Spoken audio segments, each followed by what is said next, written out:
a high-stakes development following the launch of Operation Sindoor, the Ministry of Defence held a joint press conference on Sunday to brief the nation on the operation's progress and strategic outlook. Addressing the media, DGMO Lieutenant General Rajiv Ghai said that those strikes across the 9 terror hubs in POK and Pakistan left more than 100 terrorists killed. Strikes across those 9 terror hubs left more than 100 terrorists killed, including high-value targets such as Yusuf Azhar, Abdul Malik Rauf and Mudassir Ahmed that were involved in the hijack of IC-814 and the Pulwama blast. The line of control was also violated soon after by Pakistan, and the erratic and rattled response of our enemy was apparent from the number of civilians, inhabited villages and religious sites such as Gurudwaras that were unfortunately hit by them, leading to a sad loss of lives. The Indian Air Force played a major part in these strikes by engaging some of these camps, and the Indian Navy provided wherewithal in terms of precision munitions. And a correspondent who is covering that press briefing, Nandita Dagar, joins us now live from New Delhi. Nandita, India's defence establishment says India achieved its objectives set under Operation Sindoor and India is still in a combat situation. How do you put that into perspective for us? Yes, that's right, Moon.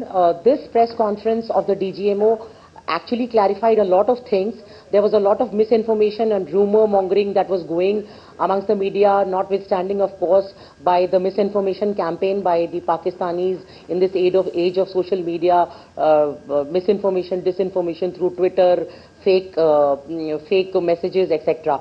So the 2 or 3 big takeaways from this press conference are that, first of all, India has given a message, very strong message to Pakistan that it cannot carry out inhuman, barbaric, heinous terrorist acts like 22nd April Pahalgam, where tourists are killed at point blank range anymore, never again. And anytime, anywhere, the Navy is forward deployed, it is in a forward deterrent posture, which means that it is ready to strike. And in fact, the Naval Operations Director General of the Navy today, Vice Admiral A.N. Pramod, he actually said these words, that we have the capability to strike Karachi. When he was asked that there was rumors that the Indian Navy struck Karachi, he made it clear. He said we have the capability to strike Karachi and we have all the capabilities. And similar sentiment was sounded by the Army as well as the Air Force, where they said that India has zero tolerance for terror, and that is what it has proven. Without targeting civilians, with India on the 7th of May only carried out deterrent and preemptive attacks against terrorist hubs, known terrorist infrastructure of terrorists which have been proscribed by the US as well as USA. You know, Bahawalpur and Muridke. So India did not carry out any escalation. It was for Pakistan, which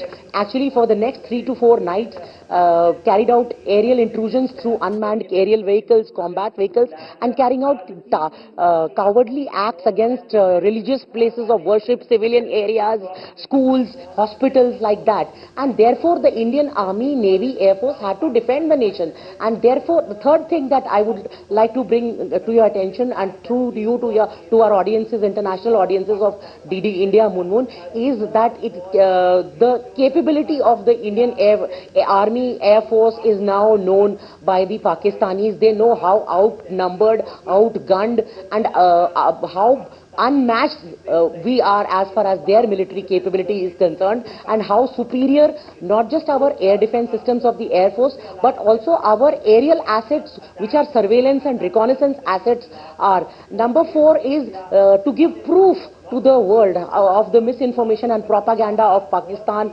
Certain photos and videos were shown of pinpoint precision targeting of the air bases of Pakistan, which were not targeted, remember, on the first night of Operation Sindoor on 7th of May. They were targeted on the 8th to 9th of May, when Pakistan carried out retaliatory, escalated, it climbed the escalatory ladder. And that was when India struck these air bases, the radar infrastructure, the hangars, the runway of Chaklala, places. Now just remember, Chaklala is Noor Khan. It is only 10 kilometers of Islamabad. What better statement of intent do you need of India's very strong political will to defend its people and to not tolerate any further terrorist attacks and aerial intrusions by drones by Pakistan. Also, number 4, the DGMO has admitted that according to intelligence sources, about 100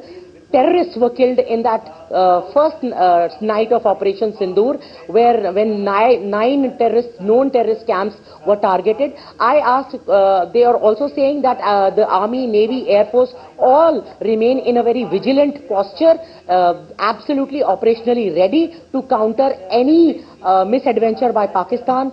We are awaiting the Director General Military Operations to talks tomorrow afternoon, 12 noon Indian Standard Time. Of course, there has been an agreement which was reached yesterday, which came into effect at 5 p.m. 1700 hours Indian Standard Time, but it was again violated by Pakistan last night. That is the night of 10th to 11th of May, when we saw from 8 p.m. onwards the entire frontage of India's border, right from the LOC, Kupwara, Baramulla to south of Pir Panjal, Jammu, Rajouri, Poonch, Mender, Punjab, Gujarat, Rajasthan, the local towns and villages again saw these drone attacks, but all effectively neutralized. So the major takeaway is how Indian military is absolutely operationally no match for Pakistan, and secondly, India will not tolerate any terrorist attacks or any escalatory provocative measures by the rogue state or the terrorist state of Pakistan. Absolutely. You mean Pakistan's military infrastructure is no match for India's. Nandita, to your question that why the understanding between India and Pakistan did not hold, how do you assess the answer given? Yes, Moon, I did ask the question to Lieutenant General Ghai, who is the Director General of Military Operations.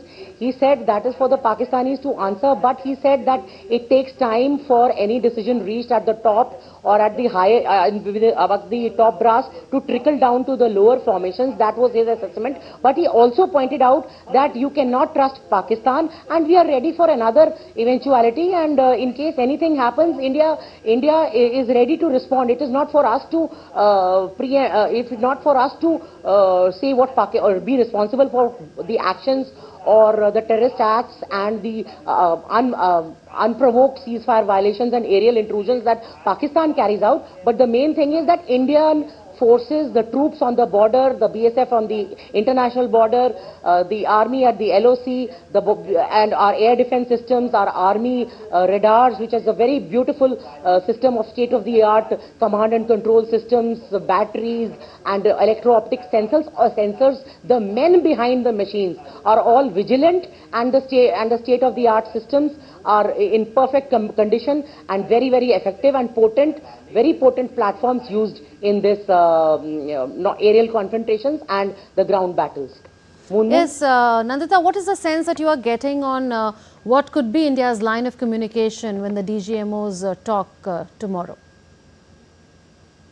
Oh, well, Moon, the DGMOs have traditionally, before these hostilities began, that is, before the terrorist attack in Pahalgam on 22nd of April, this is a routine practice that the Indian DGMO speaks to the Pakistani DGMO, usually on a Wednesday, on a hotline. Now, there have been some breaks in these talks, where, of course, when tensions have risen, for example, during the Uri attack on our Uri military base, which with which we responded with our surgical strike in 2016 in September, or the Pulwama terrorist attack with which where we responded with the Balakot airstrike in 2019. So there have been pauses in these hotlines, but ever since the Pahalgam terrorist attack, where our 26 innocent tourists were killed in front of their families at point blank military style execution, ever since that these talks had not happened, and through our sources we came to know that the DGMO of Pakistan was trying to talk to our DGMO for the past 2 days, day before yesterday. Your question was what is going to be the line of communication. I suppose the reiteration of the message that you heard loud and clear when the three services representatives here said that it's a thumping yes, an answer to whether India has achieved its objective is a thumping yes.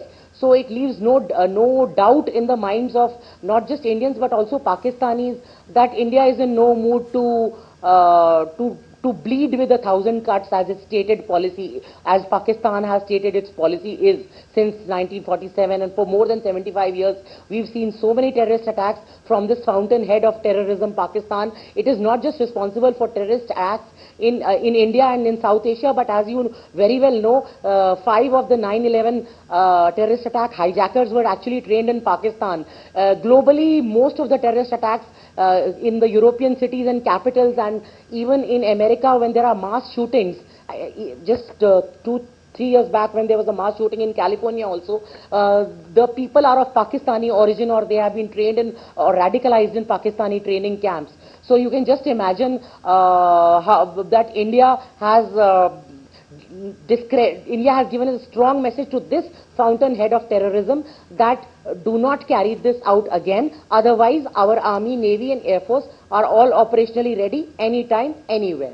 Yes, Nandita, we also heard from the defense establishment on how all Indian pilots have returned home.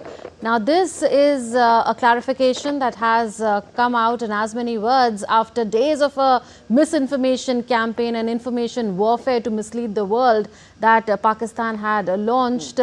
So, would you say that this has settled dust on all the kind of misleading statements that Pakistani state agencies, including the ministers, were giving out, sometimes even citing social media as evidence? Munmun, forget the Pakistani misinformation, disinformation factory of cyber attacks and deep fakes and AI-generated artificial intelligence generated videos. Their defense minister Khwaja Asif is actually telling a major international channel that we have been carrying out this dirty work of terrorism for the US and UK for decades. This is what he's admitted in. And was it a Freudian slip? Was it a very candid admission? Was it a mistake? I do not know. But you just imagine the kind of language that the the minister of Pakistan has spoken. And the disinformation, misinformation has been countered very, very beautifully by our Indian government. Not just our Ministry of Defense and Ministry of External Affairs, that is our foreign ministry, their Twitter handles, their websites, their social media accounts, but also departments, several departments, the various ministries, cabinet ministries and departments, state government machineries, Press Information Bureau, All India Radio and DD News, our DD News. You can just imagine yesterday DD News, whichever news, we broke the news at DD News and DD India that there's going to be another briefing at 6 p.m. yesterday after the Foreign Secretary and the 2 military officers spoke at the Joint Defense Ministry meeting, and we were proven correct. So you can just imagine how authentic and a verified information that DD News and DD India and we have been giving out. So we are a perfect source of information, and for not just Indians but also across the world. And certainly Pakistani media has been discredited. Its lies have been caught. The world has woken up to the Navy SEALs killing Osama bin Laden a stone's throw away from the Pakistani military academy in Abbottabad. So in 2011, so the world has, and even before that, the West knew very well how Pakistan was training, arming, abetting, sheltering, mollycoddling terrorists. All throughout the West knew that.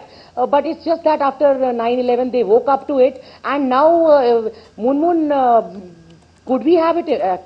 Could anybody have imagined in the 90s or the 2000s that the U.S. Secretary of State would come out with a statement like, "We ask Pakistan to curb terrorism"? That was a statement that was unheard of. So now the world is issuing statements of Pakistan to end its support to terrorism. Moon? Yes, we'll leave it at that. Nandita joining us from New Delhi. Thank you, Moon.